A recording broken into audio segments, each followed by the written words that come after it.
Okay, so about Vietnam.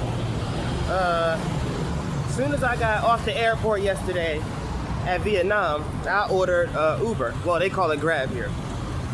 I got in my Grab and the driver cancels the ride. Well, and then he actually is using somebody else's card.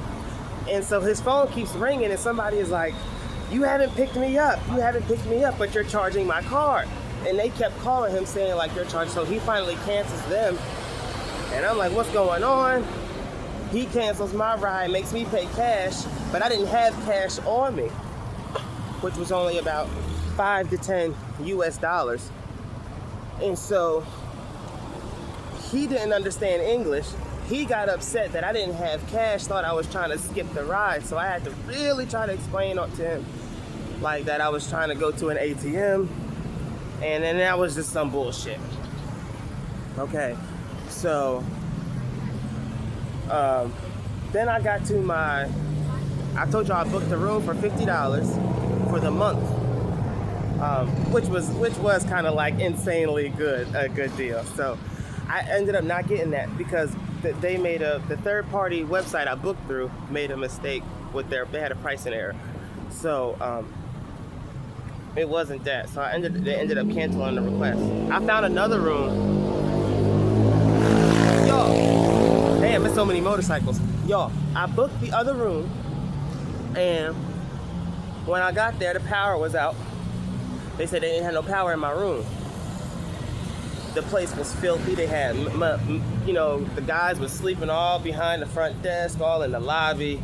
It was just disgusting. So they was like, okay. They didn't have no power, but they said they gonna take me to the hotel down the street. And then they got power. They took me to this rinky-dink ass shit. Y'all, it was terrible. It was so much dirt on the fans. The AC filters hadn't been changed. So like, and Vietnam is just full of smog anyway. So I'm just stuffed right now, congested. I'm still trying to get this stuff out of my system. I'm just still swollen all up in here. So now, Thailand got some scammers too though. Like, I ain't gonna say scammers, but people try to take advantage, So, but Vietnam, I didn't have like, they didn't have no weed dispensaries. You know what I'm saying? Look, they got these things on every block in Thailand. Not every other block, every block. Vietnam, I couldn't find not one. And y'all know that was the major thing for me. So, that was an issue. Right? And then trying to leave to go back to Thailand, right?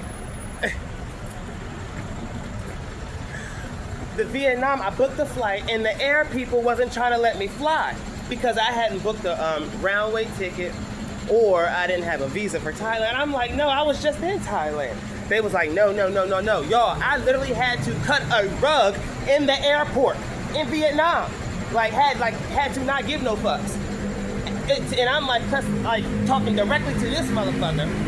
And then other people was listening because I guess my voice is getting high, my volume getting high. And I give no fucks, okay? Because I knew something was not legitimate. So his coworker ended up coming over, getting the manager. And I was like, what's going on? I'm like, he telling me I can't book my flight. And he was like, oh yeah. And then he was looking at me like, oh no, I just don't speak English. I wasn't telling you. Yes, she was saying that, right? He was just trying to be the fuck funny.